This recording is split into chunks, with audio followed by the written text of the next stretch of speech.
Bonjour à tous, merci de nous retrouver comme tous les mardis midi côte est des États-Unis pour les webinaires de French Morning Media Group, le média pour les Français aux États-Unis depuis maintenant plus de 17 ans. On va voir aujourd'hui quels sont les recours administratifs et judiciaires possibles auprès des autorités américaines concernant votre demande de green card ou citoyenneté. Notre expert du jour est David Lunel, avocat aux États-Unis et en France.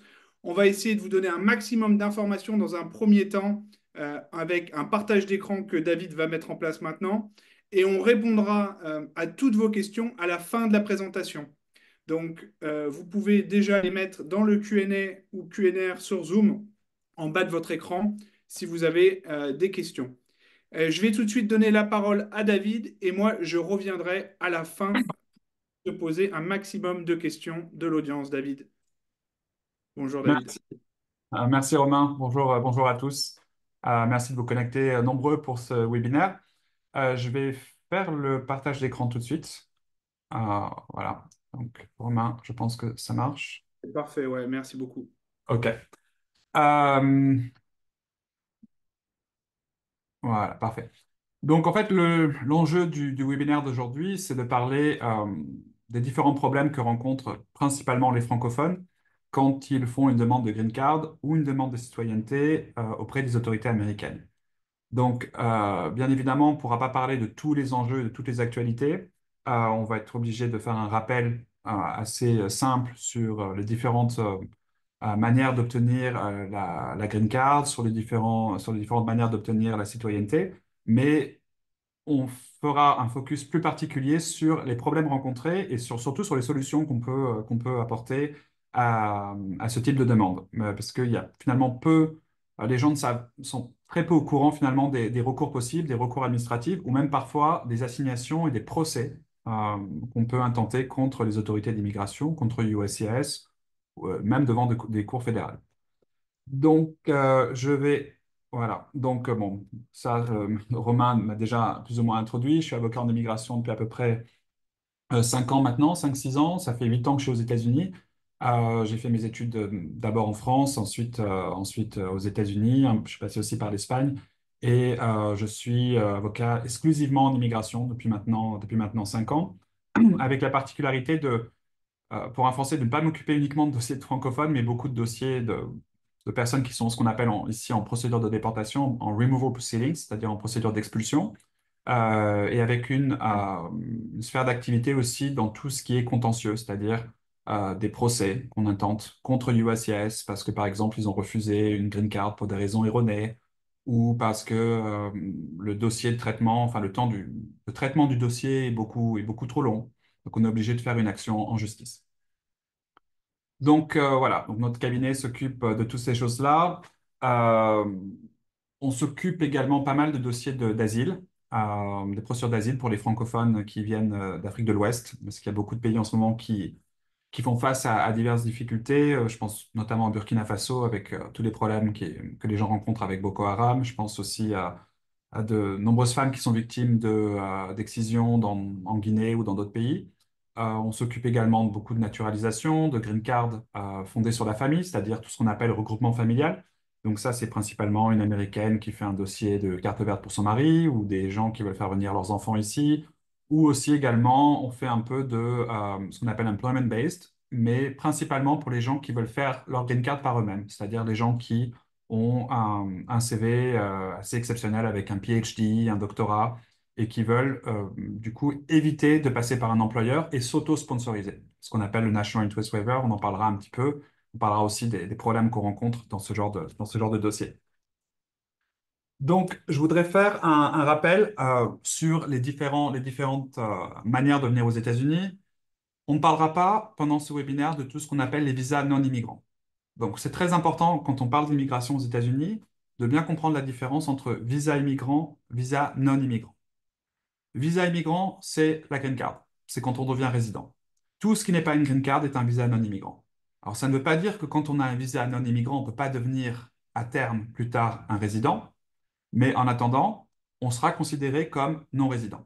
Donc, par exemple, si vous venez aux États-Unis sous visa L1, par exemple, si vous venez en tant qu'expat, vous ne serez pas considéré comme comme un résident. Vous serez considéré comme, enfin, vous ne serez pas considéré comme un immigrant. Vous serez considéré comme un non-immigrant, non-immigrant visa.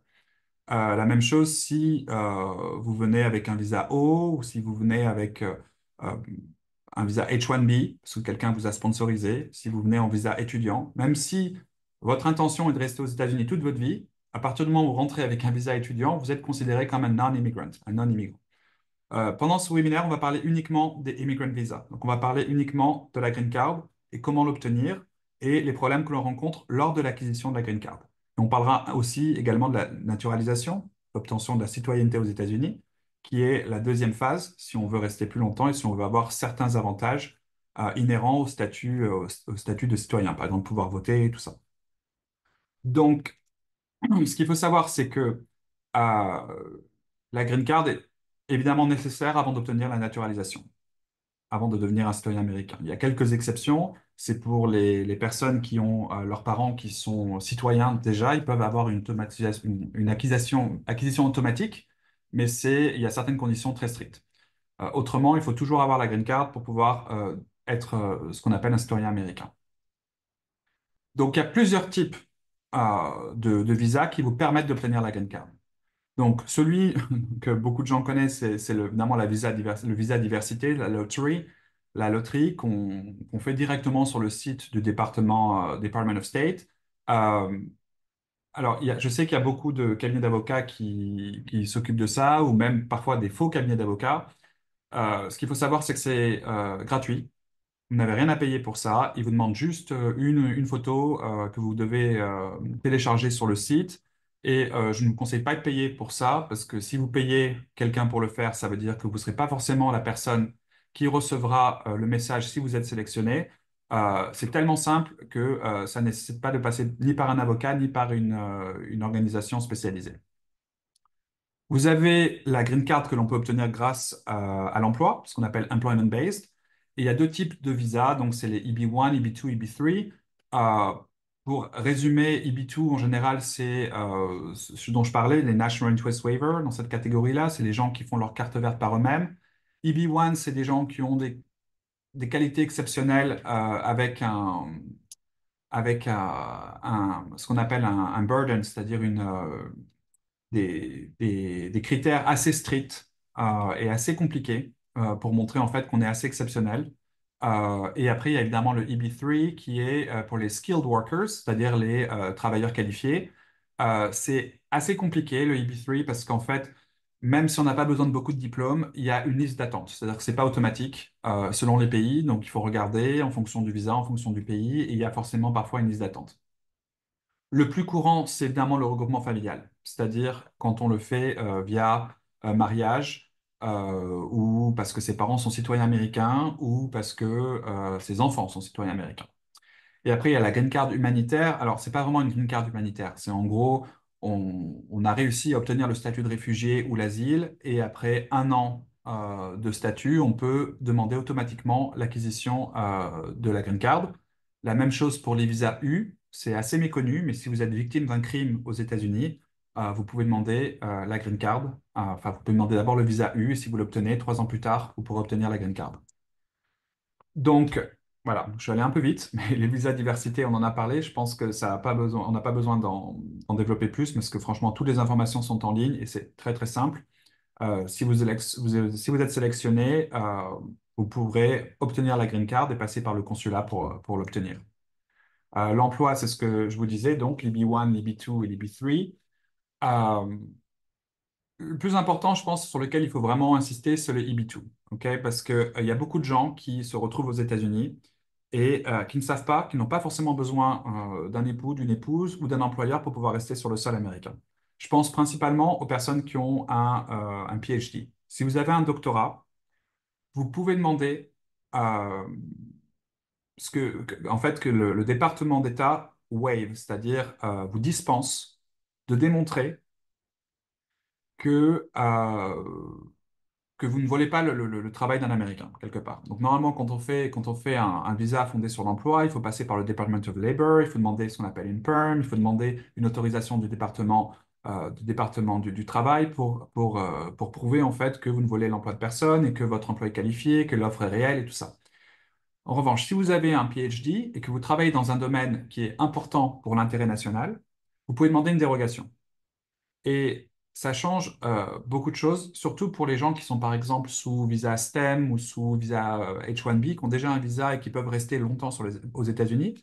Parce que même si le dossier peut prendre pas mal de temps, à l'expiration finalement de leur visa, ils auront déjà peut-être le National Interest Waiver qui sera approuvé et ils pourront de manière concurrente faire une demande de green card. Donc ça, c'est un visa qui est quand même très intéressant, sachant que en général, les Français sont très bien formés, les francophones sont très bien formés, pas forcément les Français, mais il y a des très bonnes universités partout en Europe qui sont très, très reconnues. Et, euh, et donc, c'est vrai qu'avec un PhD aux États-Unis ou même un PhD en France, on peut éventuellement, si on travaille dans un domaine particulier, demander la green card, enfin demander le National Interest Waiver et parallèlement après la green card.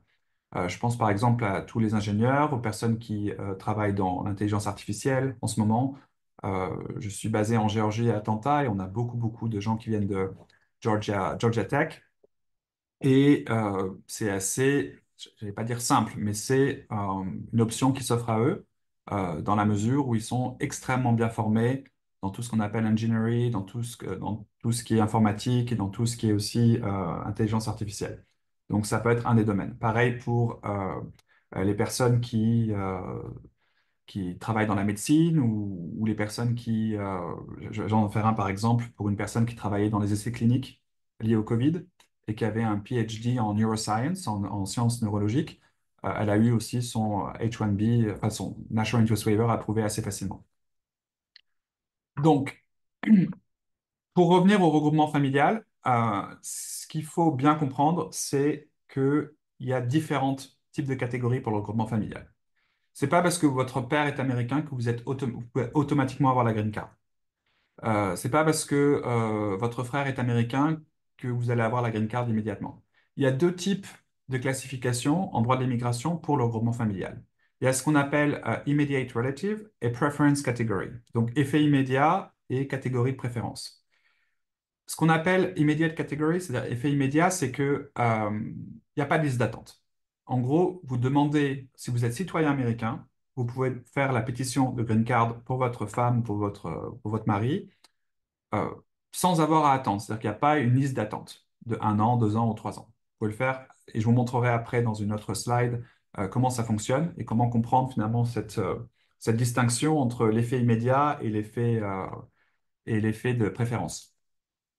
Donc, c'est le cas, par exemple, pour le conjoint d'un citoyen américain, pour les enfants d'un citoyen américain, célibataire et âgé de moins de 21 ans. Donc, si vous avez, par exemple, si vous êtes citoyen américain, que votre fils a 20 ans, qu'il n'est pas marié, il faut absolument file the I-130, c'est-à-dire faire la pétition I-130 le plus vite possible avant qu'il ait 21 ans. À partir du moment où ils reçoivent la pétition après ses 21 ans, il ne sera plus dans la catégorie immédiate. Et il faudra peut-être qu'il attende 5, 6, 7 ou 8 ans pour que le visa soit disponible. Donc ça, c'est quelque chose vraiment qu'il faut avoir en tête au niveau des âges. Euh, Même chose pour les parents de citoyens américains âgés d'au moins 21 ans. Par contre, si vous avez 21 ans, vous pouvez faire les papiers pour vos parents à partir du moment où vous avez 21 ans. Et ils n'ont pas de liste d'attente. Donc il y a quelques catégories comme ça qui sont assez rapides, même si c'est pas non plus, vous n'avez pas la green card le lendemain, mais en tout cas, vous n'avez pas une liste d'attente additionnelle en plus des délais de traitement. C'est différent pour ce qu'on appelle fils et filles non mariés de citoyens américains, les époux et enfants de résidents permanents. C'est-à-dire que quand vous êtes résident permanent, vous pouvez faire la demande de green card pour votre époux ou votre épouse, mais il faut attendre. Ça ne sera pas automatique. Euh, Pareil, si vous êtes marié, vous êtes enfant de citoyen américain, vous avez plus de 21 ans, il y a une différence entre si vous êtes marié ou pas marié. La liste d'attente est un peu différente.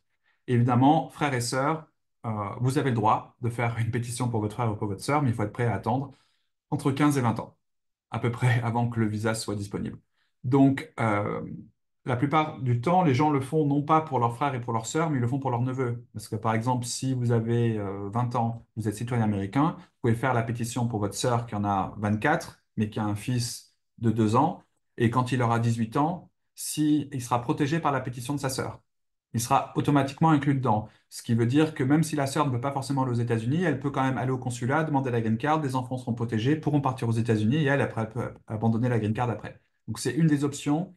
C'est pour ça que je pense que beaucoup de gens font ça pour frères et sœurs, sinon ça n'a pas vraiment d'intérêt, parce que si c'est pour 20 ans, c'est assez... faut le faire et l'oublier en fait. Et se dire, voilà, peut-être que dans 20 ans, je pourrais partir aux États-Unis. Et vous pouvez regarder en fait les différentes dates d'attente si vous allez directement sur le site du bulletin, ce qu'on appelle Bulletin Visa, Visa Bulletin, et vous allez voir en fait, si vous êtes, vous voyez, de la catégorie F1, c'est Unmarried Sons and Daughters, ça veut dire que là, ils sont en train de regarder les dossiers qui ont été soumis à USCIS avant le 22 octobre 2015. Donc ça nous fait pratiquement 10 ans d'attente. Donc si vous êtes vous avez plus de 21 ans et vos parents sont citoyens américains, ils peuvent faire la pétition pour vous, mais il faut être prêt à attendre 20 ans. Ce qui est assez étrange, c'est que si vous regardez la catégorie F2B, c'est-à-dire la catégorie pour les enfants et les filles de résidents permanents, l'attente est moins longue. Donc vous attendez moins si vous êtes fils et filles de, excusez-moi, fils et filles de résidents permanents que de citoyens. Donc, c'est assez étrange, mais c'est comme ça. Et vous regardez par exemple les frères et sœurs, euh, la France, tous les pays européens sont dans la première catégorie. Donc, vous voyez celle qui est tout à gauche, donc c'est-à-dire 2007. Donc, il faut attendre, on est en 2024, donc vous calculez, ils font les dossiers de 2007 en ce moment. Et encore, si vous êtes d'Inde ou du Mexique, vous regardez, Mexique, ils ne font que les dossiers de 2001. C'est-à-dire qu'il y a plus de 24 ans d'attente pour les Mexicains s'ils font les dossiers pour leurs frères et sœurs. Donc nous, l'avantage qu'on a en Europe ou même dans pratiquement tous les pays d'Afrique, c'est qu'on n'a pas une catégorie distincte. C'est vraiment l'Inde, le Mexique et les Philippines qui sont vraiment à part, liés au fait qu'il y ait beaucoup, beaucoup d'immigration indienne, mexicaine et philippine aux États-Unis. La green card humanitaire, je vais en parler vite fait, mais c'est vrai que c'est l'asile. Donc c'est si vous avez une peur de persécution dans votre pays, alors que ça soit lié par exemple à une persécution passée ou une peur de persécution future. Euh, je vais en parler parce que je sais qu'on a beaucoup de francophones aussi qui sont peut-être sur le webinaire et qui viennent de pays d'Afrique de l'Ouest où en ce moment il y a beaucoup, beaucoup de problèmes. Je pense principalement au Burkina Faso en ce moment, mais c'est pas le seul. Vous pouvez demander l'asile si vous avez souffert de persécution. Le problème de l'asile, c'est que la persécution doit être liée à soit la religion, soit l'origine nationale, soit l'opinion politique. Il y a quelques catégories comme ça. La plupart du temps, on ne rentre pas dans ces domaines-là. Donc, il faut aller dans l'autre catégorie qu'on appelle le groupe particulier spécial ou Particular Social Group, donc groupe particulier spécial. Et là, il faut construire en fait le droit à l'asile. Donc, il y a énormément de décisions de ce qu'on appelle du Board of Immigration Appeals, c'est-à-dire la Cour d'appel d'immigration, qui a établi énormément de décisions pour dire, par exemple, que les femmes qui sont victimes d'excision peuvent être protégées par l'asile, parce que même si c'est pas politique, même si c'est pas forcément religieux, même si c'est pas forcément lié à l'origine nationale, elles peuvent être identifiées en tant que femmes appartenant au même groupe et donc être protégées par le droit d'asile. C'est la même chose, par exemple, pour les homosexuels dans certains pays extrêmes où ils peuvent être pendus uniquement parce qu'ils sont homosexuels. Donc, à ce moment-là, ils peuvent faire partie d'un groupe particulier. Ensuite, nous avons donc la différence entre asilé et réfugié. Bon, elle est assez technique. C'est juste que c'est à partir du moment où vous l'avez. C'est-à-dire que réfugié, en général, c'est vous arrivez aux États-Unis en tant déjà que réfugié. Asilé, vous l'obtenez depuis les États-Unis.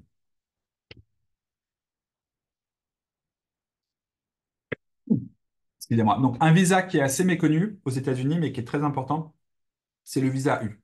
Si vous êtes victime de crime aux États-Unis, une loi a été faite spécifiquement pour protéger les étrangers. Les étrangers ont peur d'aller voir les forces de police, surtout si leur visa a expiré. Donc, si vous avez, mais même si votre visa n'a pas expiré, vous n'avez pas forcément envie d'aller voir la police, vous ne connaissez pas forcément le système américain de protection et tout ça.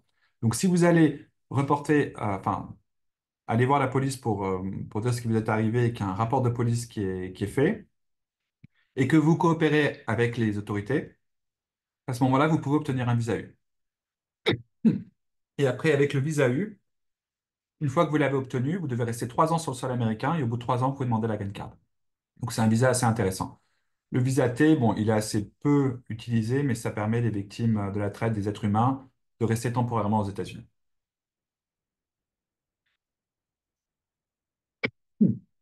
Donc, la naturalisation. La naturalisation, comme je vous l'ai dit, il faudrait obtenir en général avant la green card pour pouvoir obtenir la naturalisation.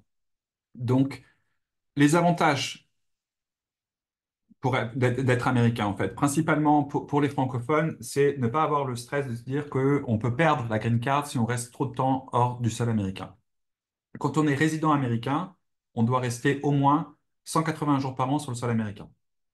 Alors, c'est pas appliqué de manière, j'allais dire, automatique. Évidemment, si vous venez régulièrement sur le sol américain, que vous restez un mois, vous partez 2 mois, vous revenez un mois, vous partez un mois, vous revenez un mois, il n'y a pas vraiment de problème. Ils ne vont pas regarder les jours. Mais si vous partez plus de 6 mois une fois et vous repartez une autre fois plus de 8 mois, ça risque d'être un problème. Avec la citoyenneté, vous avez plus de problèmes. Ensuite, la citoyenneté américaine vous confère certains avantages. Par exemple, vous pouvez, bon, au-delà du fait que vous pouvez rester sur le sol américain et partir en toute liberté, vous pouvez aussi voter aux élections et vous pouvez aussi faire les papiers pour d'autres personnes de votre famille. Donc, par exemple, si vous êtes résident permanent, vous pouvez faire les papiers pour votre époux ou pour votre épouse, vous ne pouvez pas les faire pour vos parents. En revanche, vous êtes citoyen américain, vous pouvez faire les papiers pour vos parents. Donc, après, vous pouvez aussi obtenir un passeport américain qui vous permettra de voyager dans certains pays. Bon, quand on est membre de l'Union européenne, il n'y a pas vraiment de problème parce que c'est pratiquement les mêmes pays, mais c'est un passeport additionnel. Et puis, ça vous permet de concourir pour des emplois fédéraux, de devenir fonctionnaire. Enfin, il y a plusieurs, quand même, il y a plusieurs prérogatives qui sont uniquement réservées aux citoyens américains. Et donc, quand vous le devenez, vous pouvez jouir de toutes ces prérogatives.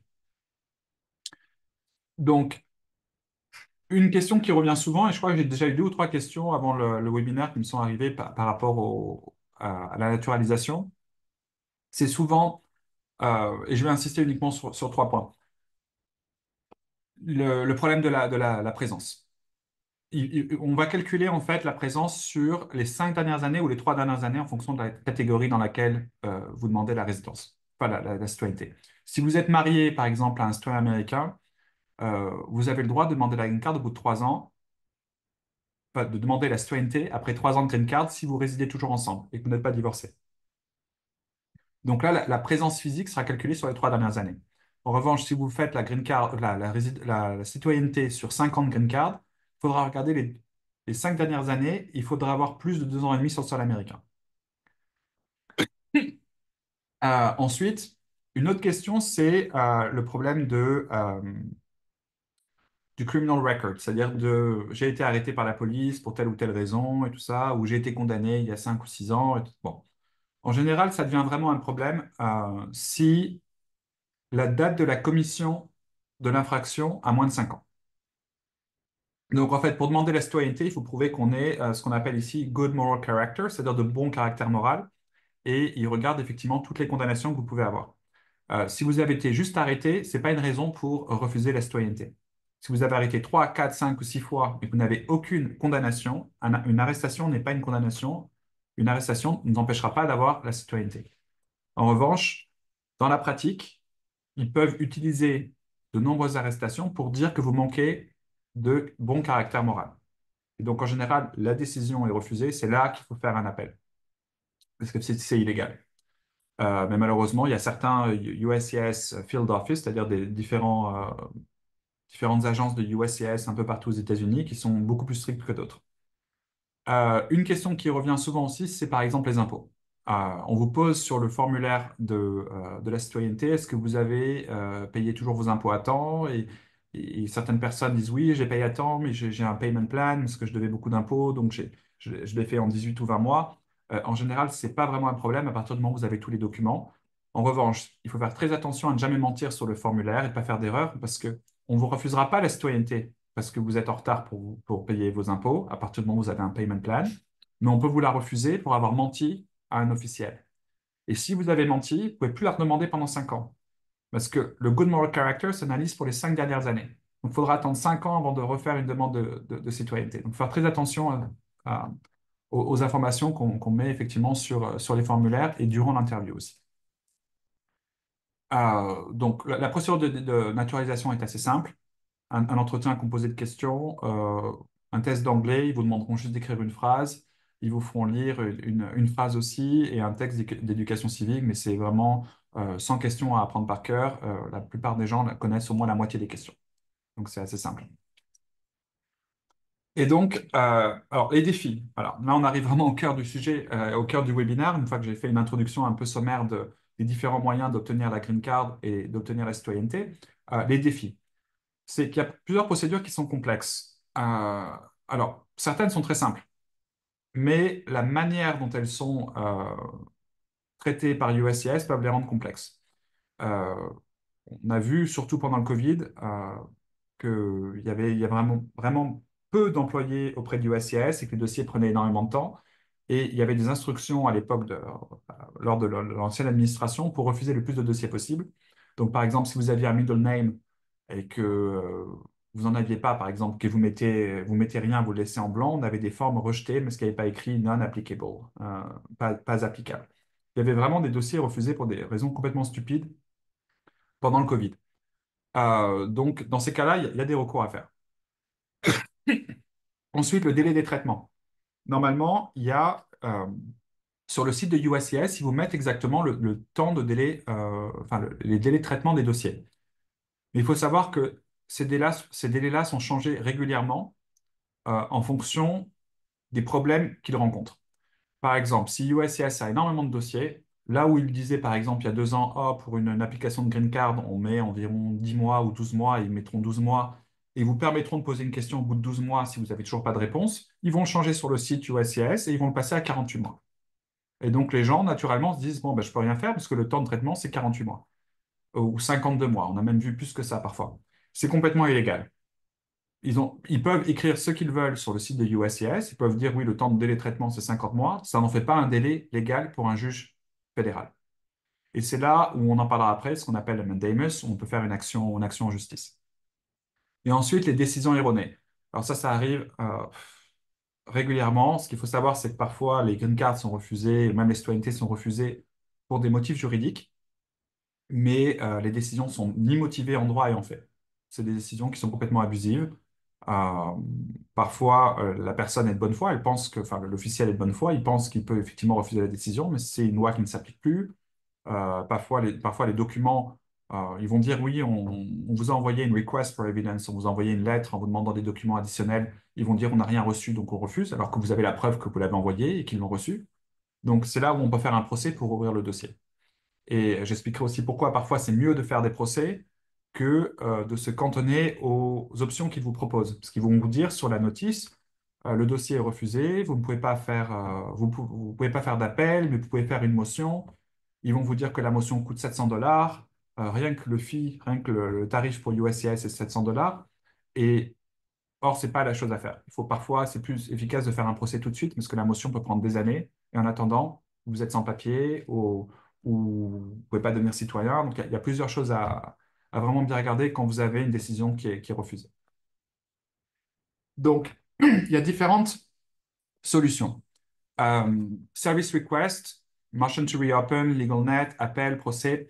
Service request, généralement, c'est ce qu'on fait quand on ne reçoit pas son permis de travail, on ne reçoit pas sa green card, il l'a envoyé à la mauvaise adresse. On fait une service request en espérant que le problème va s'arrêter là, qu'ils vont le résoudre. Ok. C'est vraiment la phase 1.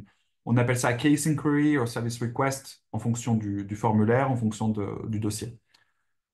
La motion to reopen, de toute façon, je pense voilà, on a les services requests là. Donc, si votre dossier prend plus de temps que les délais de traitement habituels, si vous n'avez pas reçu un document, si vous voulez demander des accommodations, par exemple, vous êtes malvoyant, ou vous avez des problèmes d'élocution, ou vous avez besoin de langage des signes, ou n'importe quoi, vous pouvez demander, vous pouvez faire une service request. En général, le délai de traitement, c'est 15 jours, mais dans les faits, c'est souvent à environ 30 jours. Et 50% des service requests sont successful, enfin, ont un certain succès, mais la plupart du temps, elles ne le sont pas. Donc, la service request, on espère qu'on n'a pas besoin d'aller forcément au-delà de ça, mais souvent, on est malheureusement obligé d'y aller. Le motion to reopen, ça alors c'est un terme très générique en droit de l'immigration aux États-Unis, ça touche énormément de choses. Je ne vais pas parler des motion to reopen devant un juge d'immigration. Si vous êtes en procédure de déportation, procédure de reconduite à la frontière, que vous perdez un dossier, que vous avez un ordre de déportation, vous pouvez demander à faire une motion pour réouvrir votre dossier. Moi, je ne parle pas de ça, je parle principalement des dossiers devant USCIS, c'est-à-dire des dossiers de demande de green card. Et donc du formulaire 485, qui est vraiment l'application de green card basique. Euh, Souvent, ils vont refuser une demande de green card parce qu'ils vont dire, par exemple, qu'ils n'ont pas reçu un document ou que, par exemple, le sponsor qui est censé prouver qu'il fait assez d'argent pour pouvoir sponsoriser la personne pour qu'il fait les papiers ne fait pas assez d'argent, tout ça. Il y a plusieurs situations dans lesquelles ils peuvent refuser le dossier et plutôt que de recommencer à nouveau la green card et repartir sur un délai un an et demi, parfois ça vaut le coup de faire une motion to reopen. Et il y a deux types de motion to reopen. Il y a la motion to reopen et la motion to reconsider. Motion to reopen, c'est la motion pour réouvrir le dossier fondée sur des documents additionnels.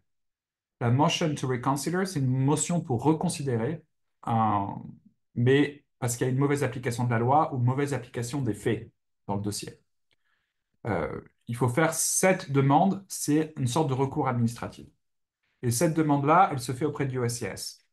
Donc, l'avantage, c'est que si vous avez, si c'est un dossier qui est, comment dire, si vous n'êtes pas une personne avec un criminal record, avec un casier judiciaire, si vous êtes une personne vous avez tout fait dans les clous et votre dossier est très solide, parce que par exemple c'est fondé sur le mariage et que c'est vraiment une erreur d'appréciation, ça peut valoir le coup de le faire.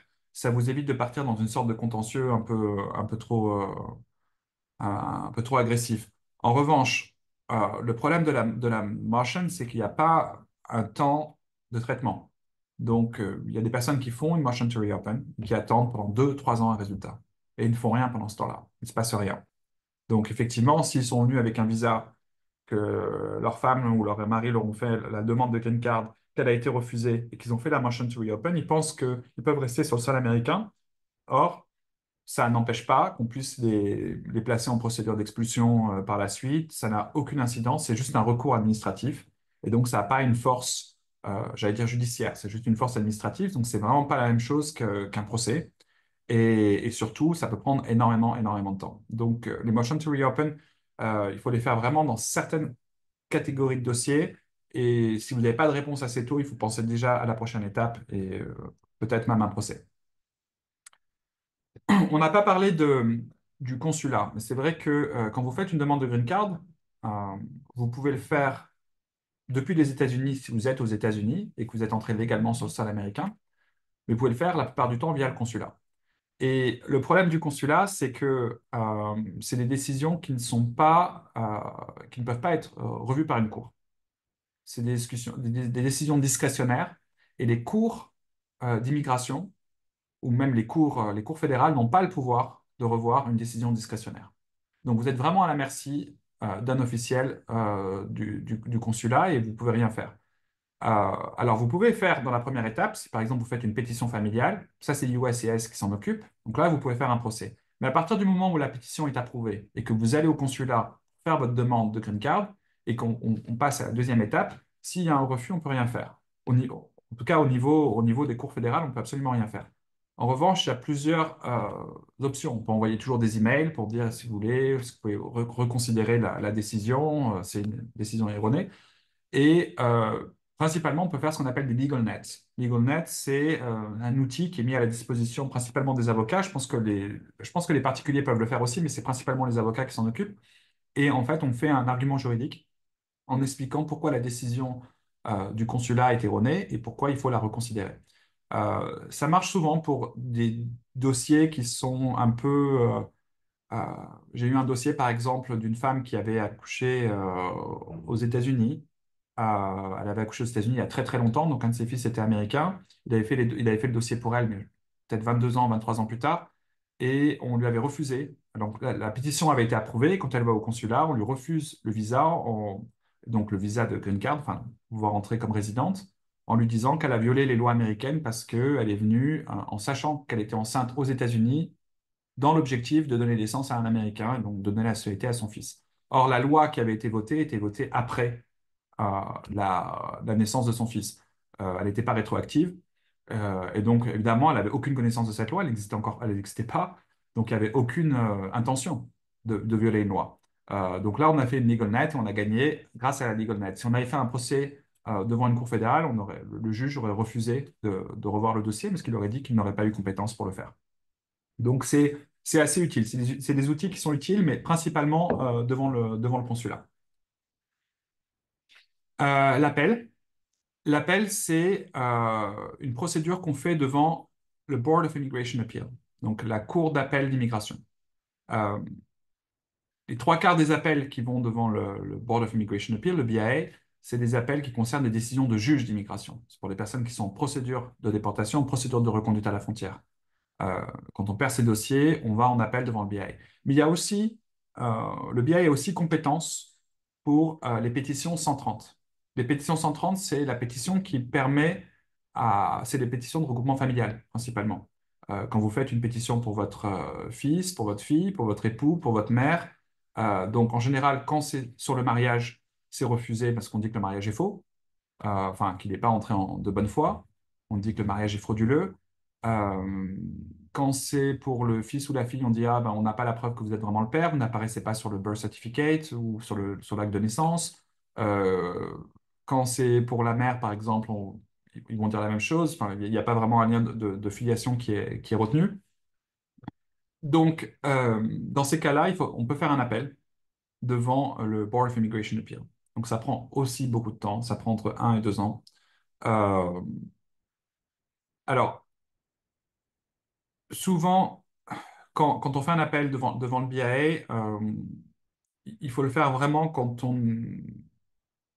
Les gens qui font un appel devant le BIA, je le conseille, on va dire, quand les gens refont une nouvelle pétition à côté.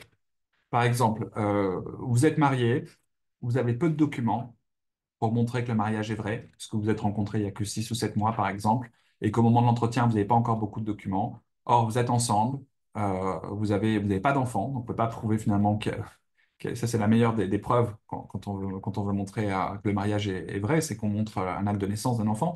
Mais vous avez quand même quelques documents. Et vous n'avez pas de chance, vous tombez lors de l'entretien sur un officier qui est vraiment dur, qui vous fait revenir pour un second entretien, qui vous sépare lors du second entretien et qui refuse pour des raisons stupides. Qui va dire par exemple, oui, je vous ai posé la question de combien de télévisions il y avait dans la chambre. L'époux a dit deux, elle a dit trois. Or, en fait, pendant l'entretien, elle a dit, il y en a trois, mais il n'y en a que deux qui marchent. Donc, en fait, ils avaient la même réponse. Par exemple, quelle est votre religion? Il a dit qu'il n'avait pas de religion et elle a dit qu'il était spirituel. Elle a dit, voyez, votre réponse n'est pas la même. Oui, mais bon, ça peut être plus ou moins la même chose. Donc, ça nous arrive d'avoir des décisions comme ça qui sont très, très dures. Dans ces cas-là, euh, soit on peut faire un procès directement devant une cour fédérale, mais si on ne veut pas faire de procès devant une cour fédérale, on peut faire un appel devant le BIA. Et parallèlement, on file a new application, c'est-à-dire qu'on refait une nouvelle application. Euh, c'est pour les gens dont j'allais dire, ils sont pas forcément pressés, ils savent que de toute façon, sur le long terme, ils vont avoir la green card, et c'est pour donner une pression supplémentaire. C'est-à-dire qu'en fait, on fait une nouvelle pétition, mais ça veut dire que le mari ou la femme est d'accord pour refaire une pétition pour son époux ou pour sa femme, et en même temps, on a fait un appel pour montrer qu'on ne laisse pas passer le fait que la pétition a été refusée de manière abusive. Euh, Maintenant, il y a des solutions, il y a des problèmes plus graves que ça. Par exemple, vous pouvez être marié, vous pouvez avoir 40 ans, par exemple, vous mariez avec votre femme qui a 40 ans, qui a un fils de 18 ans, et faire des papiers pour votre femme et pour son fils, donc pour votre beau-fils.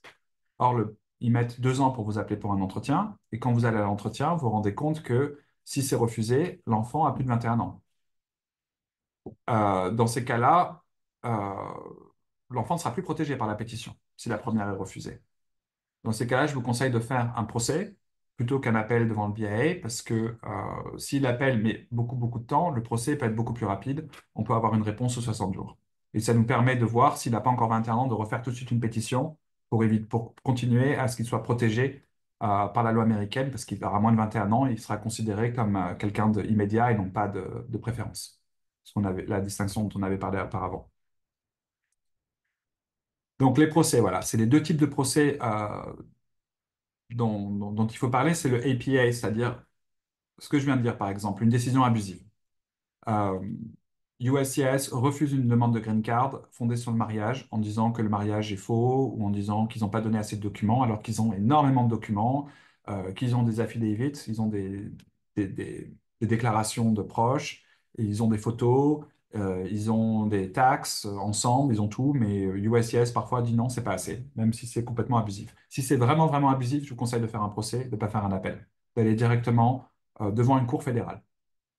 Euh, bah, un autre exemple, par exemple, c'est quand on vous demande énormément de documents, que vous répondez et qu'on vous dit, oh, vous n'avez jamais répondu. Ça arrivait énormément pendant le Covid. Le courrier n'arrivait pas, ou parfois USCIS ne l'envoyait même pas. Et il vous demandait un certificat médical. Et, vous, et un jour, mais vous recevez jamais la lettre vous demandant le certificat médical. Et un an plus tard, vous recevez une lettre en vous disant que la green card a été refusée parce qu'on vous a demandé un certificat médical et vous l'avez jamais envoyé. Alors, vous l'avez jamais reçu. Donc là, on peut faire aussi un procès. Parce que si on fait une motion to reopen, comme je vous disais, ça peut prendre 2 ans. Alors que si on fait un procès, ils sont obligés de répondre sous 60 jours.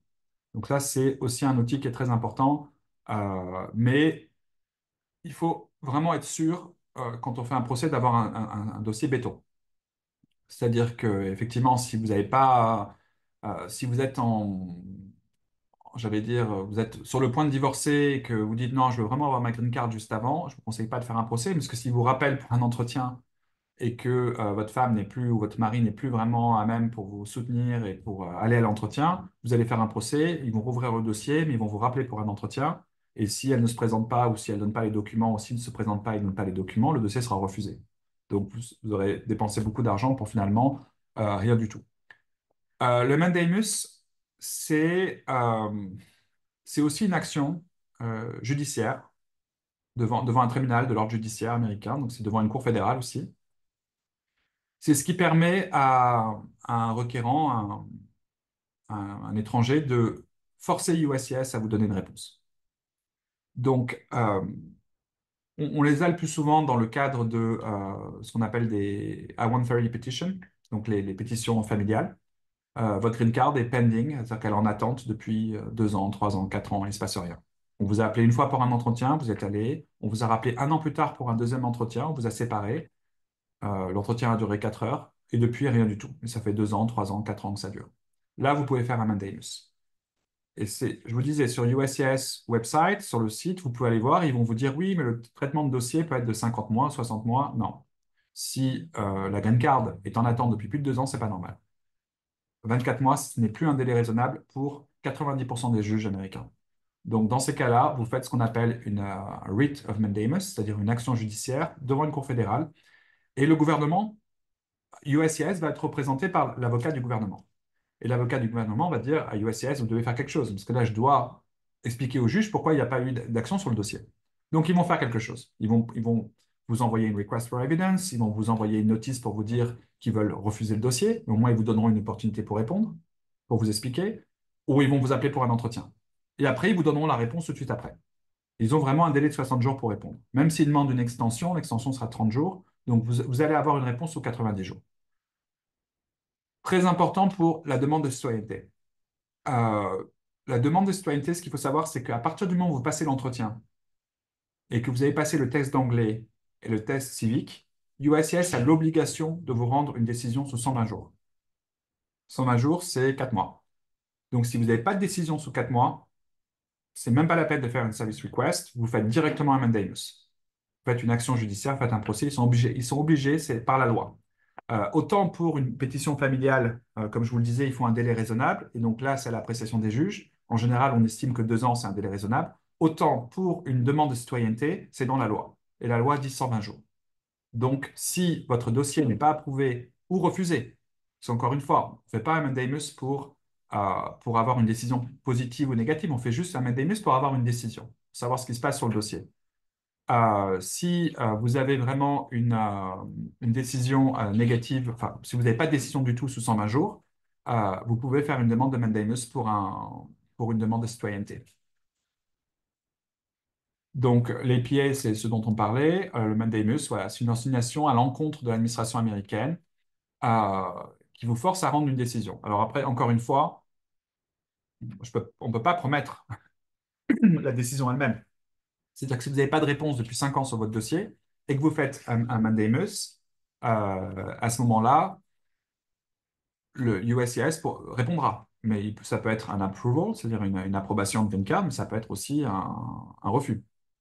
Et après, à ce moment-là, on peut faire autre chose, un autre type de recours.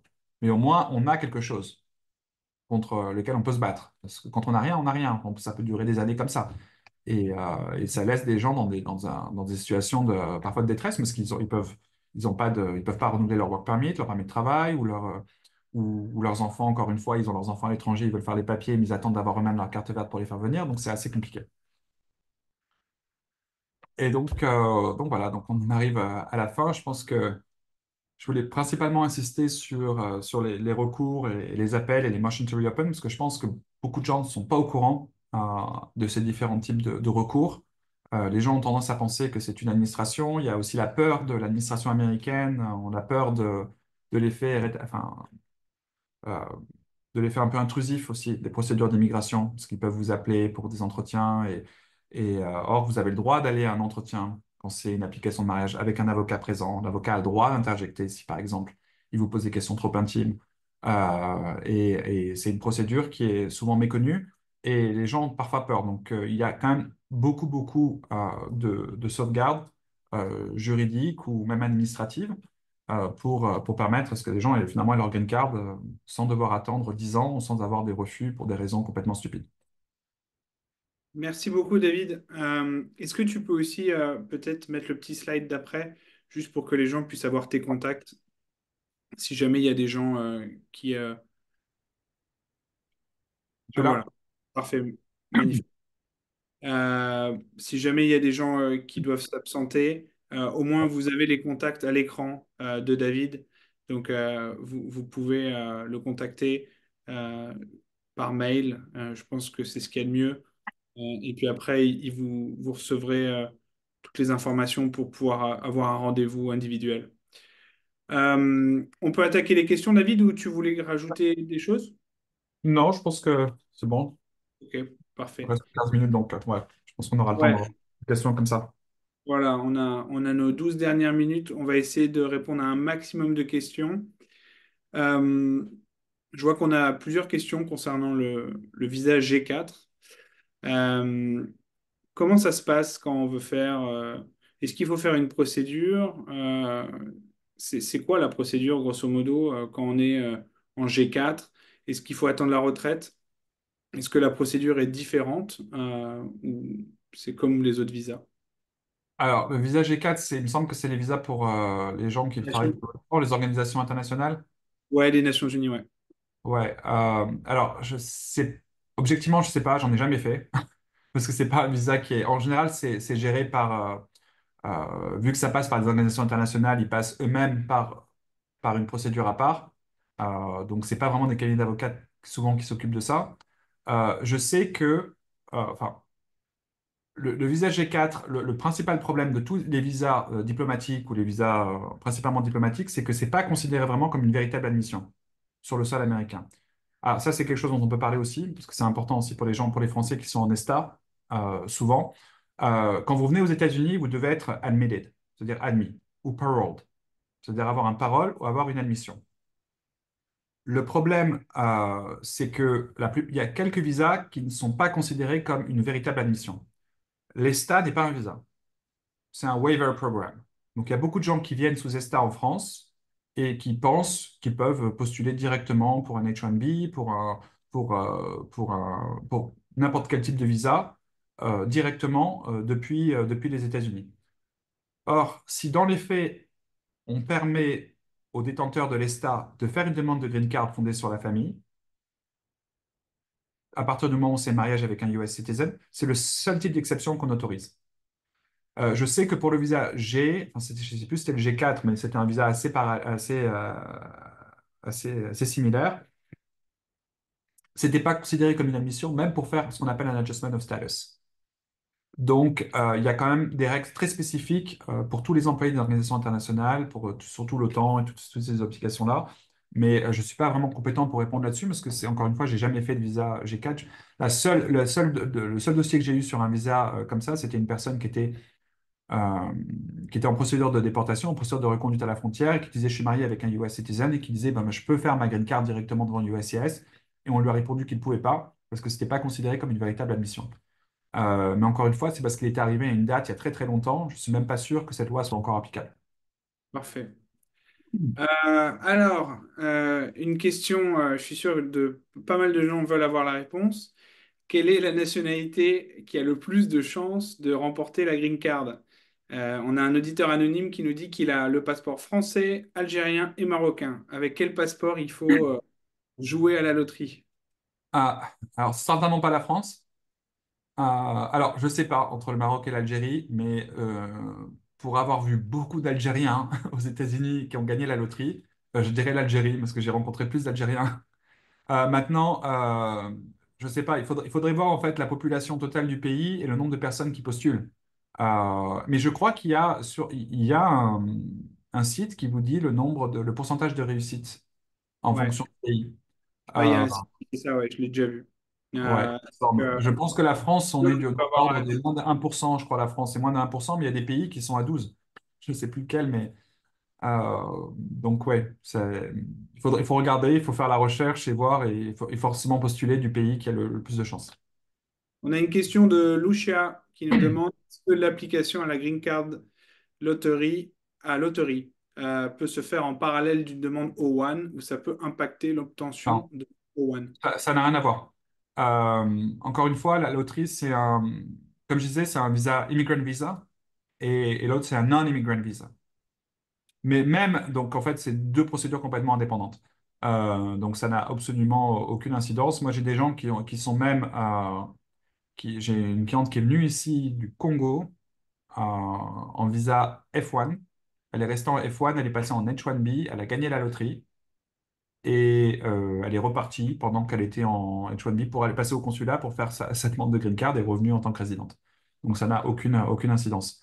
La même chose, vous pouvez avoir deux types de pétitions au même moment. Vous pouvez avoir une pétition d'un employeur, un employeur pour vous faire une pétition 140 pour faire votre green card. Vous pouvez vous-même, au même moment, vous faire votre propre pétition pour faire un National Interest Waiver, pour vous auto-pétitionner parce que vous avez un PhD, par exemple.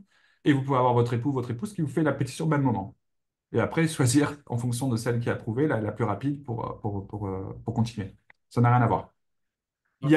Il y a certains problèmes, par exemple, pour les gens qui sont mariés et, par exemple, vous allez faire une demande de visa touriste parce que vous avez besoin d'un visa pour venir et votre époux ou votre épouse a déjà fait une pétition parce que vous êtes déjà marié, pour vous faire venir en tant que résident. Vous avez de fortes chances d'avoir votre visa refusé si vous venez d'un pays d'Afrique, parce qu'on va vous dire, ah, vous y allez pour immigrer. Vous n'y allez pas pour les vacances, parce que vous êtes marié et votre mari a déjà fait une pétition pour vous. Euh, mais encore une fois, c'est ce qu'on appelle le dual intent, c'est-à-dire la double intention. Mais c'est à la discrétion du CBP officer quand vous arrivez aux États-Unis, ou c'est à la discrétion de la personne au consulat qui peut. Mais c'est pas écrit dans le marbre que ça doit être refusé. Parfait. On a un auditeur anonyme qui nous demande, quand on a un visa O1A, quelle est la meilleure stratégie? Est-ce que c'est le EB1A ou le EB2 National Interest Waiver? Quels sont les pour et les contre pour les chances? Alors, c'est une bonne question en ce moment. Alors, il fut un temps, j'allais dire il y a un an de ça, j'aurais dit le National Interest Waiver sans hésitation, parce que ça vous permettait déjà de ne pas avoir besoin d'un employeur, mais ça vous permettait aussi de faire la demande de green card au même moment. C'est-à-dire qu'il n'y avait pas de. Je ne sais pas si vous vous rappelez, mais je vous ai montré dans le webinaire le tableau du visa bulletin qui met différentes dates en fonction de la catégorie. Il y a exactement la même chose pour employment-based, pour tous les visas qui sont fondés sur l'emploi. Il y a un an et demi de ça, 2 ans de ça, on pouvait faire une demande de National Interest Waiver au même moment que la green card. Donc il y avait des gens, par exemple, parfois qui ne qualifiaient même pas, mais qui n'avaient pas vraiment des dossiers extraordinaires, qui avaient juste un master, mais qui n'avaient pas de PhD, qui n'avaient pratiquement pas d'expérience professionnelle. Mais ils faisaient quand même une demande de National Interest Waiver parce qu'ils savaient que ça leur permettait de déposer en même temps une demande de green card avec une demande de permis de travail. Et ils savaient que la demande pouvait prendre 1 an ou 2 ans pour être traitée. Et qu'en attendant, ils allaient avoir un permis de travail et pouvoir rester sur le sol américain. Ça leur permettait de construire leur CV, d'avoir plus d'expérience et après de repartir sur un autre type de visa quand le premier a été refusé. Maintenant, le problème, c'est que le National Interest Waiver, il y a une date d'attente. C'est-à-dire que c'est plus automatique. On ne peut plus faire une demande de green card automatiquement avec le National Interest Waiver. Il faut attendre que la pétition soit approuvée pour le faire. Et le temps d'attente, c'est environ 1 an et demi. Donc, ça a perdu de son attrait. Donc, je ferai un National Interest Waiver si je suis sûr d'être admis tout de suite pour le National Interest Waiver, c'est-à-dire si j'ai au moins un PhD ou si je n'ai pas de PhD, d'avoir vraiment beaucoup d'expérience professionnelle, des excellentes recommandations. Mais sachant aussi que l'E1, en fonction enfin l'EB1 et tout ça, en fonction du domaine dans lequel on se trouve, les critères sont aussi particulièrement difficiles. Donc, c'est vraiment au cas par cas. Ça, il faut vraiment voir le résumé, voir enfin, le CV et voir le projet. C'est-à-dire, est-ce qu'on a vraiment envie de rester aux États-Unis tout de suite et ne pas partir? À ce moment-là, je ferai plutôt l'EB1. Si on n'est pas pressé et que on n'a pas besoin d'un employeur, je ferai l'EB2. Si on est protégé par un autre visa en attendant, parce qu'il y a des gens qui font ça alors qu'ils sont en H1B, STEM et qui peuvent rester sur 3 ou 4 ans sur le sol américain. Tout dépend vraiment de la situation, c'est au cas par cas. Parfait. Euh, on a une question de Jonathan. Pour revenir à la naturalisation, Mhm. quand on marie un citoyen américain, les 3 ans, est-ce qu'ils débutent de la date du mariage ou de la date d'obtention de la green card? Date d'obtention de la green card. En fait, on regarde l'obtention de la green card, pas la date du mariage. Parce que vous pouvez être marié depuis 10 ans et avoir la green card depuis seulement 1 an. Il faut 3 ans de green card. En fait, il faut 2 ans et 9 mois. C'est-à-dire que vous pouvez demander la citoyenneté 3 mois avant les 3 ans. Pareil pour les 5 ans, c'est 3 mois avant les 5 ans. Donc, c'est 4 ans ou 9 mois ou 2 ans et 9 mois. Maintenant, si vous n'avez pas assez de jours de présence sur le sol américain, il faut attendre. Si par exemple, sur les 3 dernières années, vous avez passé que 1 an sur le sol américain, attendez 4 ans pour avoir au moins 2 ans, et comme ça, vous avez la moitié du temps sur le sol américain. Parfait.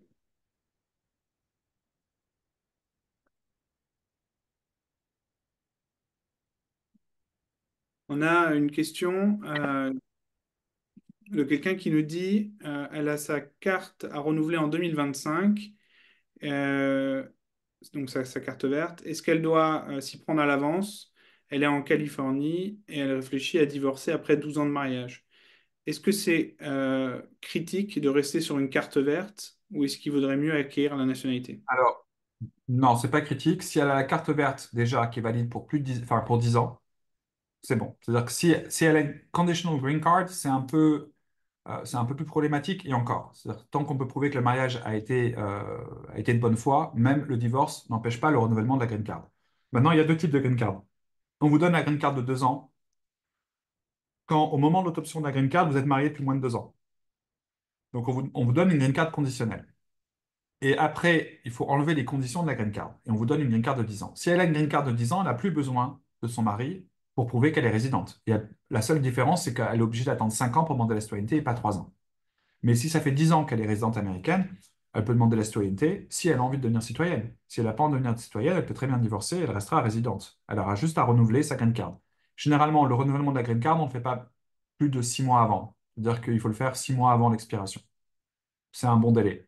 On va vous donner un receipt notice qui sera une automatic extension, une extension automatique de la validité de votre green card. Euh, Maintenant, si vous voulez devenir citoyenne, si vous avez plus de 10 ans, vous avez 5 ans de présence sur le sol américain, enfin 50 green card, au moins 50 green card et que vous avez passé plus de la moitié du temps sur le sol américain et que vous n'avez pas de casier judiciaire, vous pouvez demander la citoyenneté.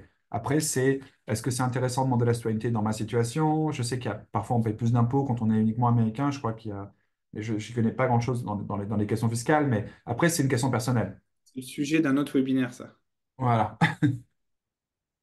Euh, on y répond très souvent. D'ailleurs, on a un webinaire qui est disponible en replay à ce sujet-là si vous souhaitez regarder sur French Morning ou sur nos chaînes YouTube. Et si vous le trouvez pas, vous m'envoyez un mail, je vous l'envoie.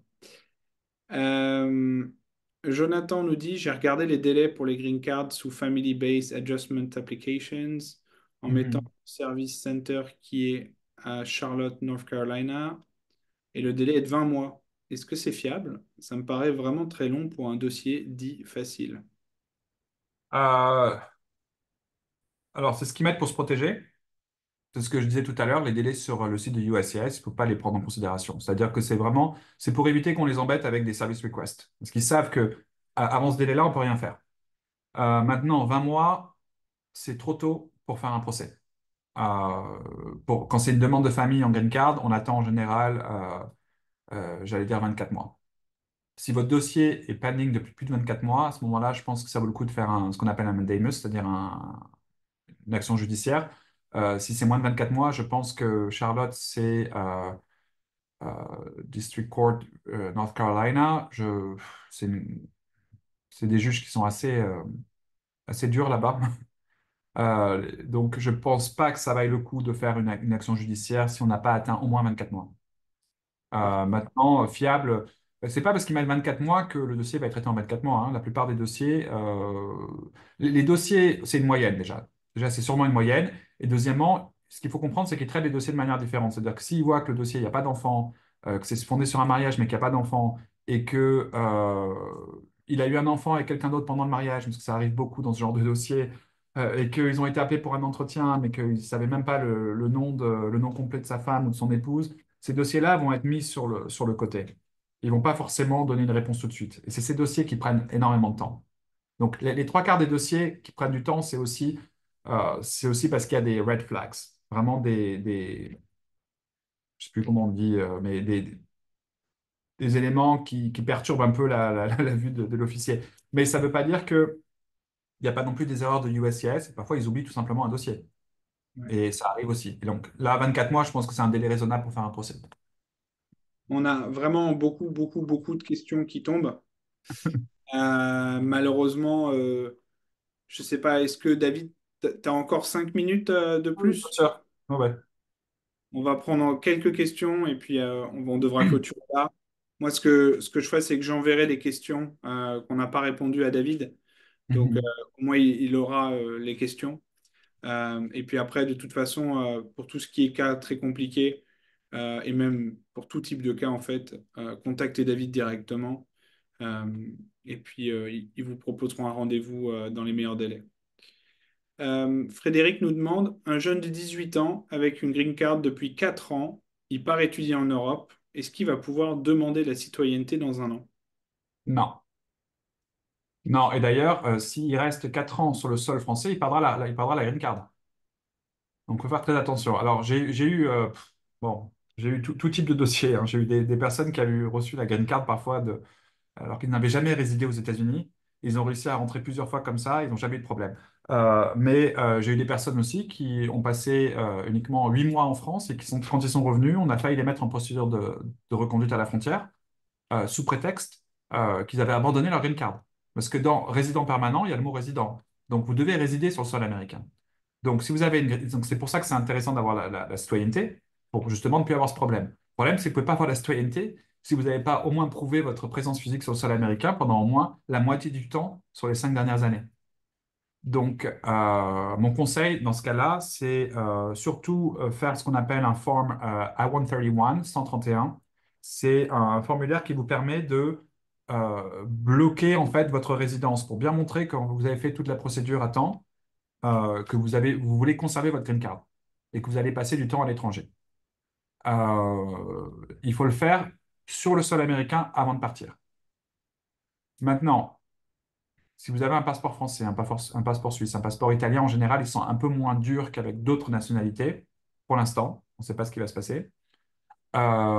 Et mon conseil, c'est quand même de revenir très souvent, c'est-à-dire ne surtout pas passer un an hors du territoire sans revenir. Même si vous restez une semaine et que vous partez 2 mois, vous revenez une semaine, vous partez encore 6 mois, revenez au moins un mois, montrez que vous résidez régulièrement quand même aux États-Unis pour montrer que vous n'avez pas l'intention d'abandonner votre résidence. Gardez une adresse aux États-Unis, gardez un numéro de téléphone aux États-Unis, gardez un compte en banque aux États-Unis. tous les documents qui peuvent montrer après. Si vous avez un problème après, vous pouvez montrer au CBP Officer quand vous traversez la frontière. Non, regardez, je réside vraiment aux États-Unis. J'y vais vraiment pour des raisons, j'allais dire, conjoncturelles en ce moment, mais c'est pas structurellement, je vis aux États-Unis. C'est ça qui est important. Mais il faut, dans ces cas-là, s'il compte vraiment partir plusieurs années en Europe, je lui conseille de faire un formulaire 131. Parfait.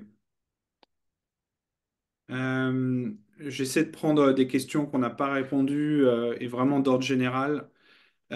Suzy nous dit, quand on est sur un visa H1B, y a-t-il un nombre d'années à effectuer sous visa H1B avant de faire une demande de green card en passant par son employeur?